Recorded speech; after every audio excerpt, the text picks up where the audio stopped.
દોસ્તો મારી ગુજ્જુની મોજ ચેનલમાં આપનું સ્વાગત છે। આજના વિડીયોમાં આપણે વાત કરવા જઈ રહ્યા છીએ કે પૂનમ ભાભી આજે રિસાઈને જતા રહ્યા। જુઓ તો ખરા, પાર્વતી ભાભી અને રણજીતભાઈ તેમને મનાવવા ગયા છતાં તેઓ ના આવ્યા। દોસ્તો આજે તેમને ઘરમાં એવું કોણ બોલ્યું અને તેમને કઈ વાતની રીસ ચડી કે તેઓ રિસાઈને જતા રહ્યા? આજે અચાનક ઘરમાં એવી શું ઘટના બની તે બધું જાણવા મળશે તમને મારા આ વિડીયોમાં। મારી ચેનલ ઉપર નવા હોય તો ચેનલને ફટોફટ લાઈક શેર એન્ડ સબસ્ક્રાઇબ કરી દો। Full video in Thakor family blog channel. દોસ્તો આવી ટૂંકી ટચુકડી લાઈવ લેટેસ્ટ એન્ડ ટ્રેન્ડિંગ માહિતી મેળવવા માટે ચેનલને સબસ્ક્રાઇબ કરવાનું તો ભૂલતા જ નહીં। અને દોસ્તો બધા પ્રશ્નોના જવાબ મેળવવા હોય તો વિડીયોને સ્કીપ કર્યા વગર અંત સુધી જોજો। તો તમને હવે વધારે રાહ ન જોડાવતા આપણે વિડીયોની શરૂઆત કરી દઈએ છીએ। તમે વિડીયોમાં લાઈવ જોઈ શકો છો કે ગામડું એ તો ગામડું, જુઓ સાસુ અને વહુ કેવા મોજથી હળી મળીને ખેતરનું કામ કરી રહ્યા છે। અરે દોસ્તો, બધા ઘરમાં હળી મળીને રહે અને ઘરમાં કંકાસ ના હોય એનાથી મોટું સુખ કયું? સાચી વાત ને? અને જુઓ ઘરે શિલ્પા ભાભી પણ કામકાજ કરી રહ્યા છે। હવે દાદીમાં ઘરે આવીને લાડકવાયા મિતાંશને રમાડી રહ્યા છે। મિતાંશ તો હવે બહુ મોટો થઈ ગયો છે। અને જુઓ આ ખેતરમાં ગયા હતા આજે પાર્વતી ભાભી અને પૂનમ ભાભી। સાંજના ટાઈમે સંજયભાઈ, રણજીતભાઈ અને રાકેશભાઈએ ફિલ્મ જોવાનું પ્લાનિંગ કર્યું છે, તો તેઓ થિયેટરમાં મૂવી જોવા જવાના છે। અને દોસ્તો સંજયભાઈએ આજે પૂનમ ભાભીને એવું તો શું કહી દીધું કે તેમને બહુ જ ખોટું લાગી ગયું અને તે તો રિસાઈ જ ગયા અને રિસાઈને તેઓ તો જતા જ રહ્યા। અરે ક્યાં ગયા? તો તેઓ તો દૂરના ખેતરમાં આવીને બેસી ગયા છે અને ઘરે જવાની જ ના પાડે છે।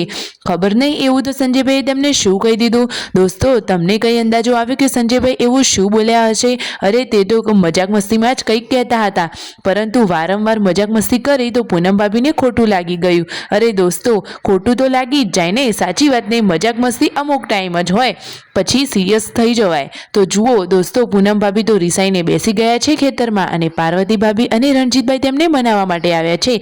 માંડ માંડ ઘણું બધું સમજાવ્યું અને પછી તેઓ માન્યા છે અને ઘરે આવી રહ્યા છે, છતાં પણ તેઓ હાલ સંજયભાઈ જોડે તો બોલતા જ નથી।